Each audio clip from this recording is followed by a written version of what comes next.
Grabe, mukhang bago. Tanggal talaga yung mga yung mga manchas.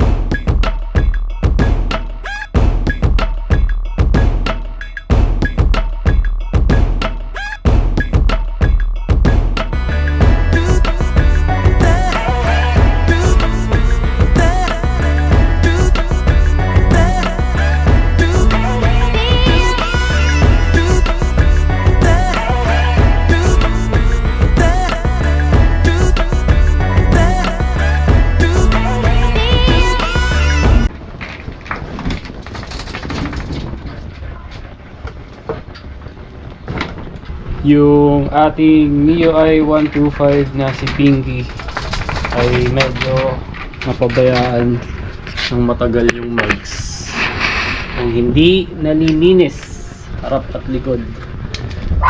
Tapos lately tumagas yung ating front shock, kaya mas lalo ring dumumi. Grabe, hindi pa nalilinis yung axle cup, yung mga natira pang grasa.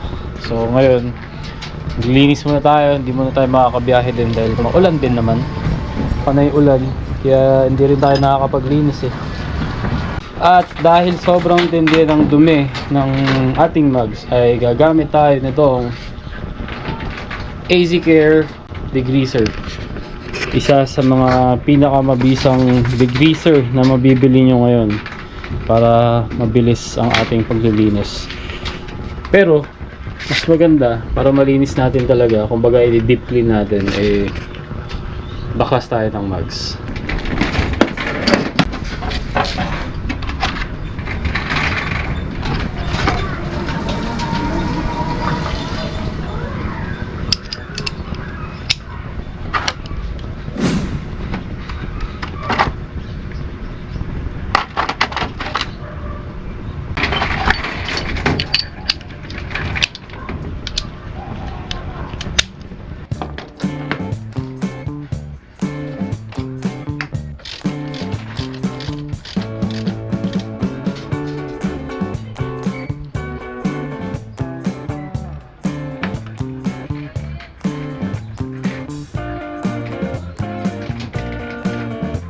Actually, meron din naman itong spray bottle, kaso naiwan natin sa shop at ito lang ang available natin dito sa bahay.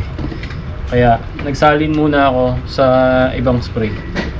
So ngayon, isprayan natin to kasi ito ang pinakamahirap na linisan sa mga mugs. Itong mga spokes kasi malalim. So madalas ay hindi talaga yan nalilinis ng gusto. Pero kapag ganito na naka-flat siya, may isprayan natin. Ayan, at kahit pa paano mabababad sa degreaser yung mga namuong dumi dyan. At gagamit tayo ng mga brush. Ito, yung ating brush sa kadena ng motor. Tapos, paintbrush. Dati gumagamit din ako ng mga detailing brush, kaso napansin ko, mga ilang gamitan mo pa lang, sobrang nagdidikit-dikit na at hindi mo na siya mai-brush ng maayos. So, at least ito, 25, 40 pesos, depende sa laki. Mas convenient, mas mura pa.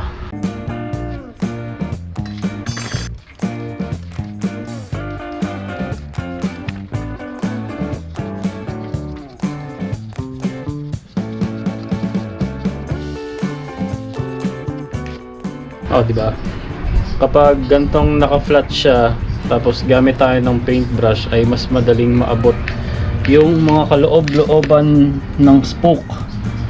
Kasi kapag nakasalpak doon sa motor, medyo mahirap, tapos manaharangan pa ng disc at ng ating caliper, di mo talaga malilinis ng gusto. Hindi katulad pag ganito, tapos kahit itong mga butas na to. Ayan. So ituloy lang muna natin to at i-check natin ang resulta mamaya.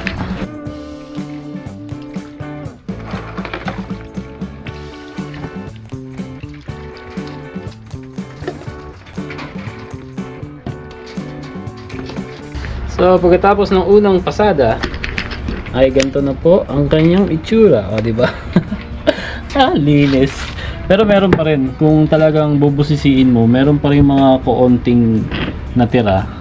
So papasadahan pa natin yan ulit.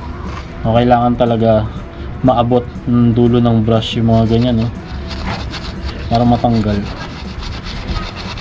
Medyo OC kasi ako talaga sa mga ganyan, eh.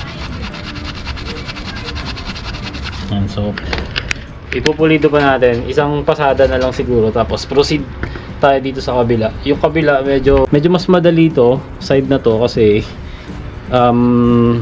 mas flat lang siya. Hindi katulad na ito na ito kasi yung parang inner nung spoke na nakalubog.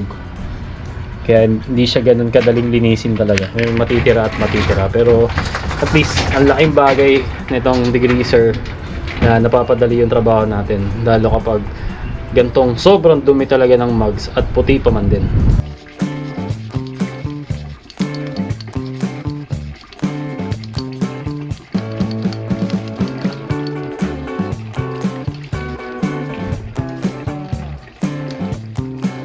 Sa pagpapatuloy ng ating Operation Linis Mugs, hindi na natin natapos kagabi. Yung harap lang, yung likod di pa natin nagalaw kasi anong oras na rin tayo nag-start.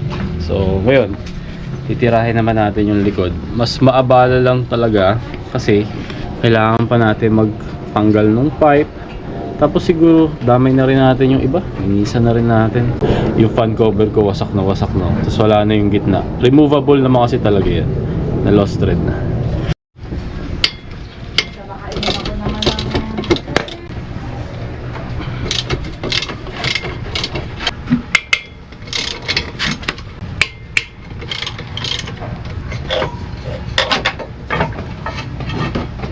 Additional tip kapag magtatanggal na tayo ng ating rear nut. So ang size niyan ay 24 mm. Tapos kailangan natin ng mahabang ratchet. Hindi yung gantong maikse, yung standard. Mas maganda talaga kung ganito yung mabili nyo ng mga set of tools na kompleto ng mga extension. Merong ganito mas maikse, meron pang ganito, tapos ito yung mas mahabang pamihit. Tapos alam naman natin na sobrang higpit nito, hindi talaga minsan kakayanin ng kamay, lalo kung tayo ay wala namang pneumatic or tawag dito, wala tayong wireless na barrel, tawag doon, nakalimutan ko na. So ang gagawin natin ay gagamitin natin ang impact para maluwagan. So ganyan ang posisyon niya, tapos bibiglain natin pa ganun. So kaya nagsapin ako ng basahan dito kasi ayoko na mabasag yung aming semento. So kapag paluwag, yan,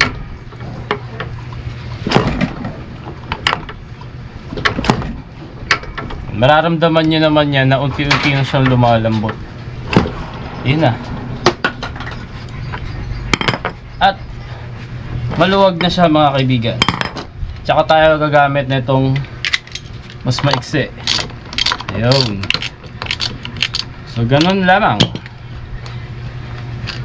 Kapag matitigas ang inyong mga rear nut, na usually ay mas common issue sa mga click at bit.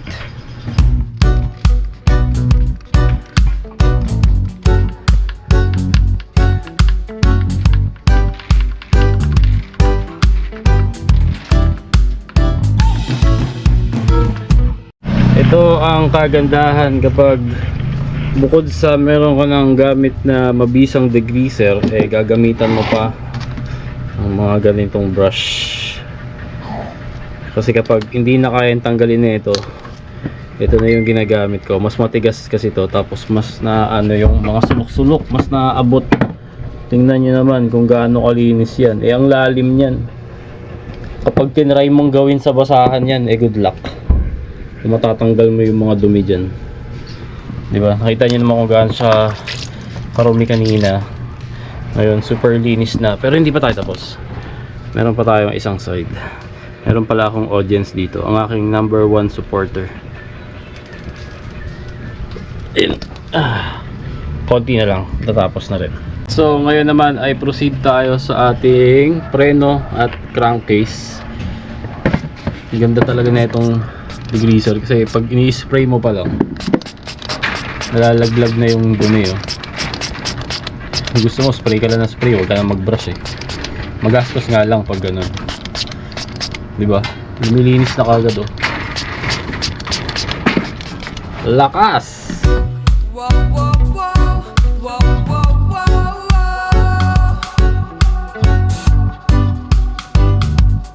At ito na ang naging resulta ng ating crankcase at ang ating preno. Malinis na. So, not bad para sa isang crankcase na hindi pa nakatikim ng ganitong linis. Tapos 2016, 9 years old sa November. November na pala. 9 years old, eksakto si Pinky. Ayan, first time nalinis ng ganito yung kanyang crankcase. Hindi lang maabot yung mga dito na kasi wala bitin yung ating brush. Pero okay lang yan. Hindi man masyadong kailangan paputiin yan. Pero at least yung mga matitinding putik na alis. Siyempre, gamit tayo ng mga kung ano-anong brush kasi matindi talaga yung putik eh. Mamit na rin tayo na ito, semi-metal brush. Siyempre, hindi mawawala ang ating AZ Care degreaser. So, salpak na muna natin. Tapos silipin natin kapag nakasalpak na yung mugs kasi nagbukang bago talaga. Bago pala natin ikabit yung ating gulong kay Pinky, pakita ko lang sa inyo itong ating bagong air pump na wireless at portable. So, ganito itsura niya. Ito yung mga uso na ngayon. Kung napanood nyo yung isang biyahe natin sa Joyride, yung last biyahe natin, sinabi ko doon na lagi ako nagbibit-bit ng air pump pero yung mano-mano at sinasaksak sa motor. Ganito, eto. Pero ngayon meron na tayong ganito, automatic na siya na namamatay kapag na-reach niya yung sinet mo kung ilang PSI. So nare-read niya kung ilan yung laman. Tapos ayan, set natin sa 32.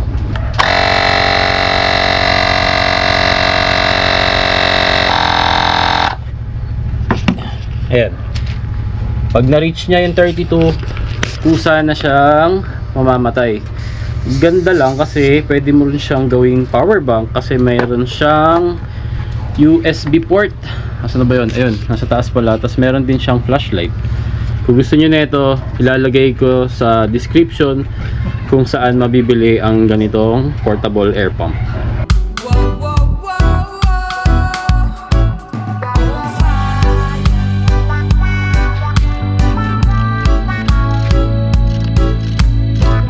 So kung kanina para maluwagan ay nasa ganitong position yung ating mahabang wrench, tapos pag ganun ang palo para lumuwag. Ngayon naman para humigpit ng gusto, babalik ta rin lang natin yan, tapos ipapalo ng pag ganun, iikot ng paatras naman para yung impact ng wrench ay pag ganun, so hihigpit siya.